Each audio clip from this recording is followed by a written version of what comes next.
I love my father. He served in the Korean War, and he came back such a broken man that our house was a war zone almost. Yelling and fighting and hitting, and you grow up thinking you're nothing.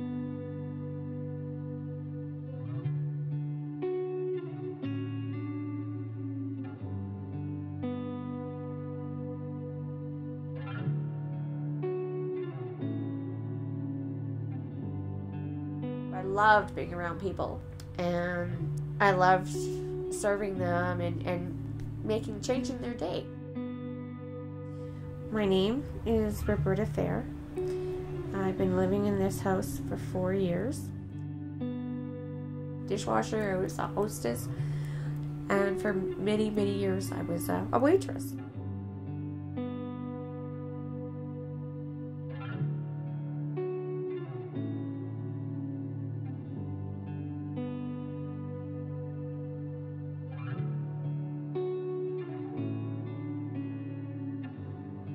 I don't even know how long I was there. I think I was there for about 6 months before I had the accident. And the horrible thing about that was I tried everybody. It was about probably 4 o'clock in the morning. And of course, how do you get a hold of somebody? So it took me a while to actually get to the phone because I hurt my back so bad. But couldn't get a hold of anybody. So I was basically left there for about an hour before someone showed up.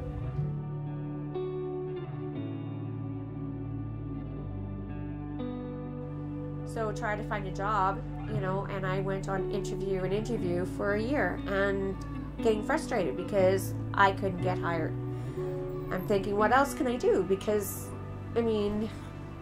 I couldn't go back to my previous job because I couldn't do it. Then I go and do this, and now I've got a huge student loan that I can't even pay off. What else was I going to do? So, when my husband and I finally split and he filed for divorce, I had no choice but to go on assistance.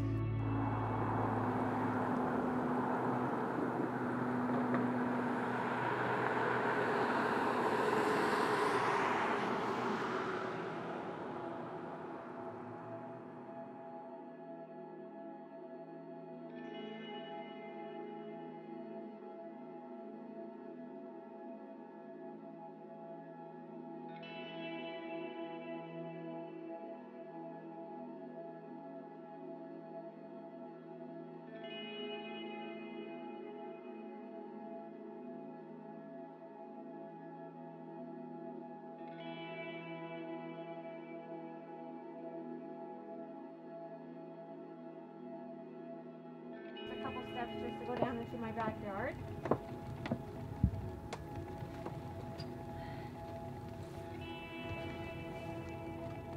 And I have this huge backyard.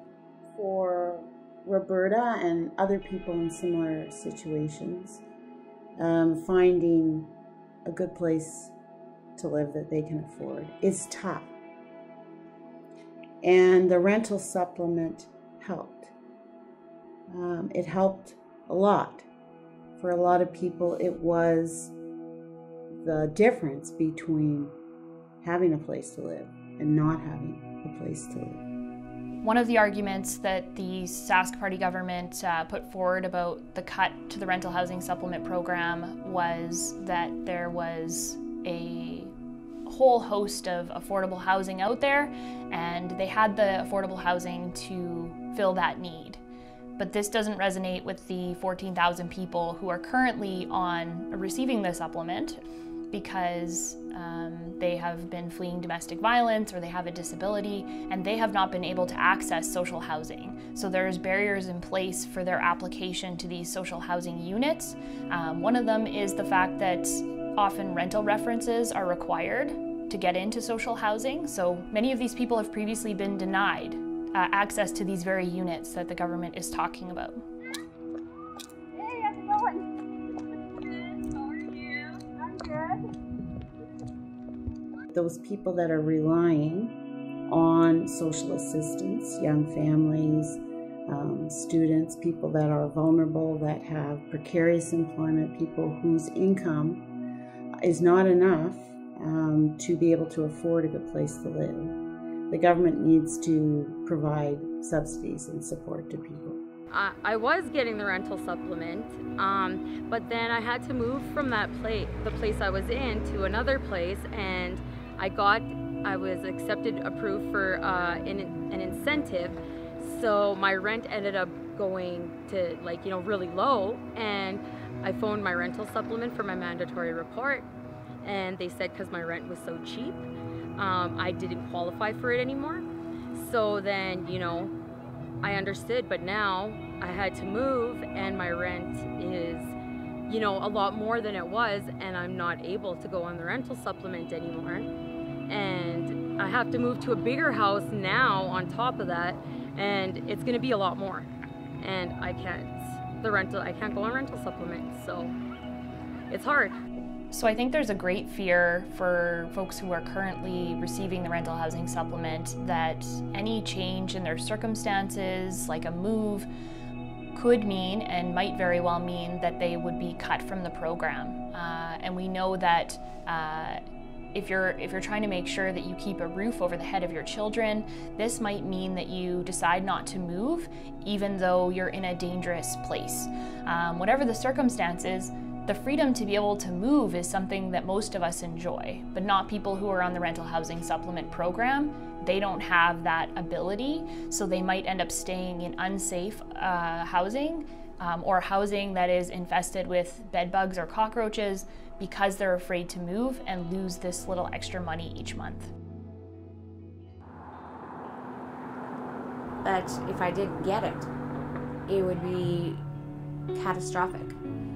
I would end up homeless again, and I've been homeless, so I know exactly what that's like. I was couch surfing for 2 years, but there was times when I had no place to go, and I didn't want to be a burden to my friends and my family, so I would sleep in the park. I would find a place that I could go. What I think many of us thought was that we wouldn't see the level of homelessness that we do now. And people are homeless for lots of different reasons. But the way you end homelessness is by providing people a safe place that they can afford to live, a home. But we need to make sure and push that it's in the forefront, and people need to be calling the MLA, emailing, sending letters to the Premier and say, look, this is important. I don't understand why you're cutting people off this program, especially when they need it, whether they have a disability or they have children.